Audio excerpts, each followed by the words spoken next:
Imagine you're walking down the street and a total stranger approaches you and showers you with compliments. They don't know anything about you. You haven't done anything for them, yet they're unusually nice to you. Eventually, they're sniffing your feet, polishing your boots, and wiping your ass for you. That's fucking weird. I mean, I might keep that dude around because my ass needs some cleaning, but women don't take shit, so they probably wouldn't. And you've probably experienced something like this from people who are trying to sell you something. This is the way women often feel when they deal with nice guys.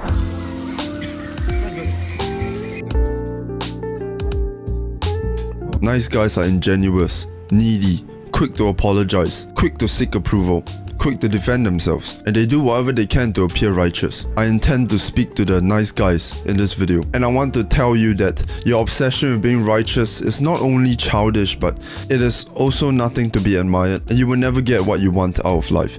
And you might think that it's some cool, valiant sacrifice that you have to make. I'm gonna be that nice guy, even if it means sacrificing everything I want. Being nice has little value, and being nice does not make you a hero. It doesn't make you special. I sound like a bigoted asshole, but I feel like it's something you need to hear before you spiral down into this pointless cycle of resentment and self-hatred. Nice guys like to seek approval from other men before they do things, or even women.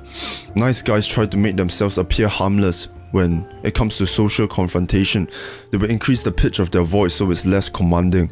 They'll have a closed-off body posture. They want to kind of show the other person that I'm not threatening at all, so you shouldn't have any negative emotions towards me, because nice guys are afraid. And I fit that nice guy criteria for a very long time. I would rush to give girls paragraphs of advice over text. I didn't even know them, but I would tell them that, oh, I will protect you no matter what it takes. I will always give way to others. I would do everything I could to appear needless and wantless. Do everything I could to never require any guidance, never require any assistance, never condemn someone to share something with me, so that I could assert in my brain that I was the nice guy, that I was the good man of this world. But a good man is far more than that. If you ever have the thought of, I treat this person so well, I did this and this for him or her, yet she likes that other guy, or he respects the other guy more. I do more kind and nice acts than this guy, but more people like him and respect him. But I would accept that because of the nice guy I am. And then you lie to yourself perpetually, only to lose out in every situation, because nice guys expect people to be nice to them or give them something back in return for their niceness and their sacrifice. You might say that you don't do it, but if you ever get resentful for giving so much and receiving so little, that means you do. You expect it. Don't bullshit yourself. If you have ever uttered anything along the lines of, but I was so nice to them, you are autistic. You are absolutely retarded. Who in their right mind thinks that giving someone something would condemn them to give something back of equal value or more? You absolute bozo. Reframe the mind. You are not supposed to get anything back in return if you choose to do something for someone. You're watching this video because you're tired of that nonsense. And you're ready to become a good man, competent, masculine, resourceful, dedicated and driven, become well-spoken, become family-oriented, desire to protect and provide. You make others feel good because that was how you were raised and what your environment taught you. You have this raw kindness that is inspired from the love you have for your mother, the love you have for your siblings, and how your father taught you to treat women. Maybe you weren't born with the perfect role models, or we can choose our teachers. We can go online and find people that we want to be like. A good man prioritizes the ones he loves and the ones he cares for, the ones who are there for him. A good man prioritizes his family, and he's not going to pointlessly offer himself away or pointlessly sacrifice himself to people who haven't done anything for him, because he's constantly afraid of love being taken away. The need to be a nice guy can often be manifested from perhaps you got less attention and affection when you had needs or you had wants while growing up. Perhaps if you weren't the caretaker and you weren't making all the sacrifices, you didn't receive any love. Becoming a nice guy, you lose out on so much in life. You lose out so many opportunities because you let the next best guy have it. And you think that makes you nice, and you think that that's who you want to be. How could you be generous when you have nothing to give? And how could you claim you're altruistic and good when you get resentful for giving? You are timid, clingy, and you need constant validation from other people. You suffocate the women you're interested in with a constant barrage of texts, calls, and compliments, which are not even genuine compliments anymore. You're simply giving pure flattery in order to manipulate them to like you more. And while doing that, ignoring the fact that she is not reciprocating. Yet somehow you feel like you are entitled to a woman's love, simply because you have been persistent and you have earned it by being the nice guy. Nice guys often complain, whine, play the victim, or use self-deprecating humor in order to get attention and sympathy. This is all from the heart, brother.